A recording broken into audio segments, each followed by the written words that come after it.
Oi, pessoal, tudo bem com vocês, gente? Pessoal, esse é o segundo vídeo do projeto Desvendando o Tarô, tá? Então, a gente vai falar hoje sobre mitos e verdades sobre o tarô, tá? Algumas informações de parte teórica, tá, gente, sobre o tarô. Então, coisas bem simples, assim, que eu vou explicar para vocês, né? Sobre a parte teórica, né? A parte de estudo do tarô, né? Que é uma coisa que muita gente tem interesse, né? Nos meus cursos de tarô eu falo bastante sobre a parte teórica, né? Então, quem se interessar para saber mais sobre o assunto, né, pode fazer o curso de tarô egípcio, do baralho cigano, né? É só entrar em contato comigo pelo WhatsApp que eu passo as informações para vocês, tá bom, gente? Bom, a primeira frase é: o tarô é um jogo de adivinhação. Isso é verdade ou é mito, gente? É um mito, tá, gente? O tarô não é um jogo de adivinhação, tá? O tarô é um oráculo. Paula, mas qual que é a diferença entre jogo de adivinhação e oráculo? Não é a mesma coisa? Não, não é a mesma coisa, gente. Eu vou ler para vocês aqui a definição, ó, teórica da palavra oráculo, tá? É daqui do Google mesmo, ó, do dicionário, ele fala assim, ó: oráculo é o substantivo masculino que significa previsão de futuro. Uma pessoa, entidade ou um objeto que faz uma previsão. Também pode indicar a vontade ou palavra de Deus ou de alguma divindade, tá? Então, adivinhação é quando a pessoa faz um jogo de sorte, né? Que não tem um objetivo com aquilo, tá? O oráculo é quando você faz uma previsão com o objetivo de auxiliar aquela pessoa em alguma situação que ela tá vivendo, né? E isso vem da espiritualidade, né? Então, tem relação com espiritualidade. Então, não é só um jogo de sorte, é um trabalho espiritual, né? Uma questão espiritual, tá? Então, é algo que vem de Deus ou de alguma entidade, né, espiritual, tá? Então, é bem diferente uma coisa da outra, tá, gente? Outra coisa que a gente fala bastante aqui é sobre a origem do tarô, né? O pessoal fala assim, ó: todo mundo que lê tarô é espírita ou é da Umbanda, né? Isso também é um mito, gente. Por quê? Porque o tarô, ele não está associado a nenhuma religião. Por quê? Porque o costume de utilizar oráculos para prever o futuro, ele surgiu antes de Cristo, tá? Eu vou ler para vocês aqui, ó, no meu livrinho do tarô, que é esse daqui.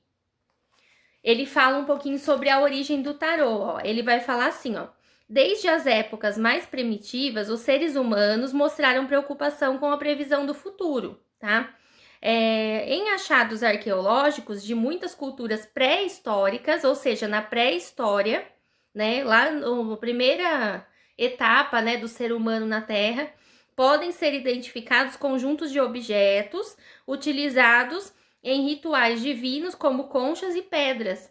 Então, eles já utilizavam pedras, conchas para fazer uma previsão de futuro, tá? Que era o chamado oráculo. Isso na pré-história, gente, muito antes de Jesus Cristo nascer, tá? Então, ele é anterior a Cristo, o tarô, tá? É claro que não tinha o nome tarô, não tinha as cartas, mas já se usava o método, né? Que é o oráculo, tá bom? Então, ele não está associado a nenhuma religião. Por isso, nem toda taróloga é espírita ou da Umbanda, né? Porque tem muitas religiões que também acreditam no tarô e tem pessoas que não têm nenhuma religião específica, né? Mas são bem espiritualizadas, né? Gostam do tarô, se consultam ou são tarólogas, tá? Daí eu vou explicar para vocês a diferença agora sobre espiritualidade e espírita, tá? Então, vou terminar de ler aqui para vocês a parte teórica, tá? Que é bem interessante sobre a origem do tarô, inclusive como que o tarô chegou no Brasil, bem rapidinho, e depois vou explicar para vocês a diferença entre espírita e espiritualidade, tá bom? Então, falando aqui, ó, os objetos divinatórios começaram a ser substituídos por tiras de papel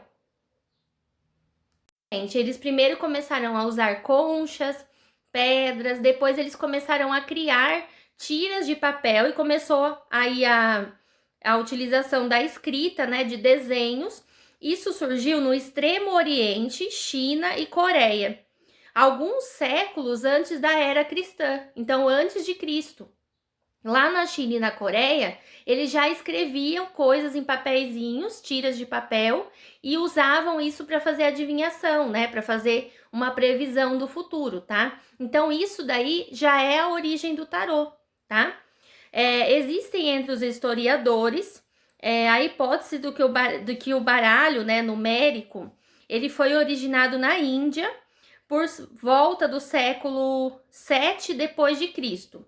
Então, o primeiro baralho daí veio depois de Cristo, mas antes já existia, né, de outras formas o oráculo, tá?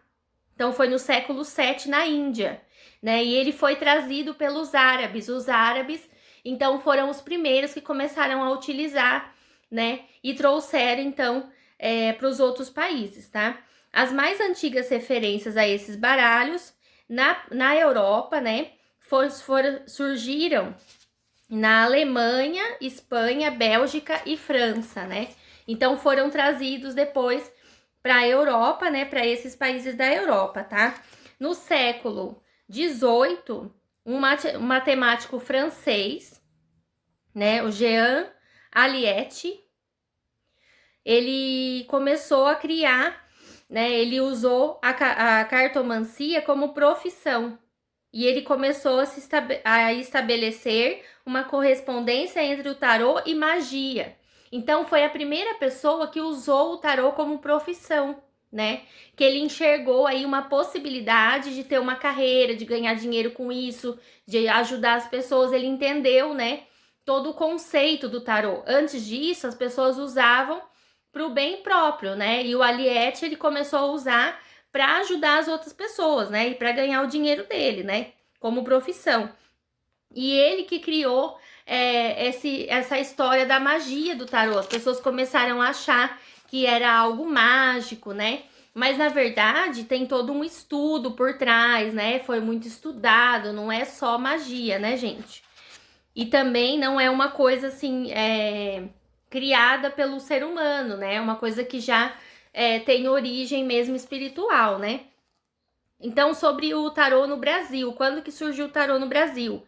Em 1772, na França, a Lenormand, né, que é uma senhora francesa, né, ela começou a criar um baralho, né, o primeiro baralho que a gente tem notícia mesmo profissional é o da Lenormand, né, ela criou em 1772 e em 1843 ela faleceu lá em Paris, né, e o baralho ficou, então, para uma outra pessoa, né? E esse homem, deixa eu ver o nome dele, é o Gerard Isidore, né? Ele ficou com o baralho e aí ele resolveu publicar o baralho, né? Para que outras pessoas pudessem ter acesso ao baralho criado pela Lenormand, tá?